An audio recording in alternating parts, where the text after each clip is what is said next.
I think in many ways, Mahindra still works like a startup. And that's interesting and cool. It has its advantages Yep. and its disadvantages. On the one hand, I think it's given the freedom to the engineering team to build outlandishly good vehicles when they get around to doing them. I spoke to them about the XUV 400 and they said, that's an adopted car. So clearly, little bit of stepchild treatment to the 400 Yeah. and 3XO by extension, Yeah. because everything else is then homegrown now, right? So yeah, it's allowing them to do that kind of stuff, but at the same time, it allows for some things to just slip past, which is like this naming conventions that they've gone with, some of the design bits as well, which just seem strange to me. Like the 3XO continues to seem strange to me, as much as there's something called as mother's love, and as soon as you buy a car, you start loving it because it's yours. Yeah. And that's what happens if you're a 3XO owner. Listen, I get it, you like it, that's awesome. But Yeah. that's not pretty. Yeah, if you've bought a vehicle and then you're hearing us sort of break it down on motoring, listen, it's not personal. Okay, I'll share The one. most important thing is, are you enjoying the vehicle you've bought? If you are, we are all winning this game. I'm going to share one story with you. When my son was born, right, he was ugly. Ugly. Okay. And my wife would keep, and this is like literally in the first week. And she was like, oh, he's so cute. He's so pretty. Oh my God. And I'm like, my God, is she blind? And, right? Eventually, I gathered the courage to tell her he looks like a German Shepherd pup that's just been born. I'm not sure if it's even human, right? So she's like, what are you saying? What are you saying? He's so cute. I said, no. This is just your mother's love. And now it took her 2 years to get around to saying that, yeah, he was quite ugly. So it happens. Was. It's okay. So, thanks. No, as in he said it very softly, so I just want to make sure that you heard the was. So yeah, it happens and it's fine. The good thing is that by and large, what's coming out of Mahindra when they're doing these things is stuff that makes you optimistic Yeah. about what they will create next. No, and it's true. It's absolutely spot on. We've discussed Mahindra over and over inside the office. We like their cars. We like what we're hearing from their engineering and reported conversation about engineering. We just don't understand why the marketing doesn't get the fact that they're making good products. You don't need to overdo this. Yeah. And they're doing original stuff. Like we spoke last time with the Rocks that, hey, this is a Jeep derivative effectively.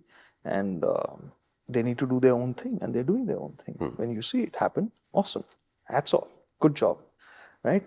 They've built a car that drives beautifully, is comfortable also to travel in, but there are awkward bits about it. Okay. And I'm going to talk about that first, then we'll get into the interiors and features and all of that. It's to do with the EV-ness of it. Okay. We are seeing this consistently, and this is a problem that technology is trying to solve with different kinds of batteries, right? The cars are invariably high, which is the case here as well. You've got good ground clearance, but it also means because the battery pack's sitting there, and albeit it's not the tallest battery pack around, so that's an advantage, but still your step into the cabin is high. Yep. Okay? This because of the sporty shape, getting into the cabin is even more awkward for taller people because then they have to kind of duck down and get in. And I'm not tall, and I also had to watch out for the A-pillar. And in the back, again, because of the high floor, this is not a family car. Got it. It might be the size of a Creta or a Grand Vitara or any of those rivals, but the back seat is not going to be as comfortable because of the under thigh support, because there is that space between the seat height and the floor is closer. Yep. So where is this car going to be enjoyed from? It's the front. Yeah. Yeah.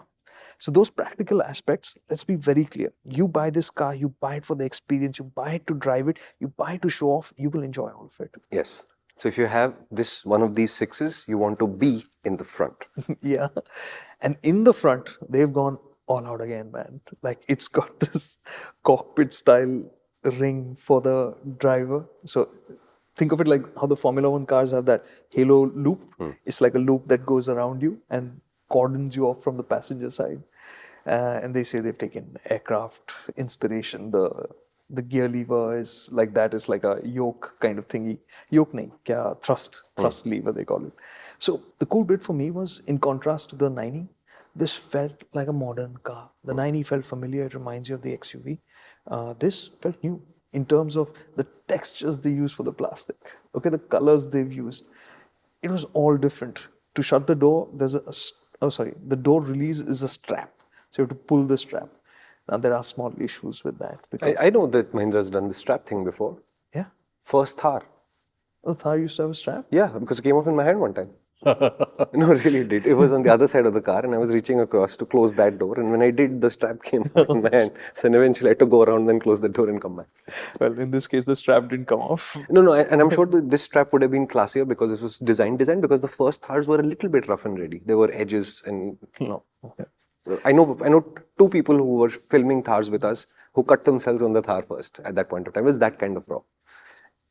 Indicator, the finger getting stuck between the indicator and the steering wheel and the binnacle was one. So you'd go like this and your finger would get jammed because the gap wasn't big enough was one.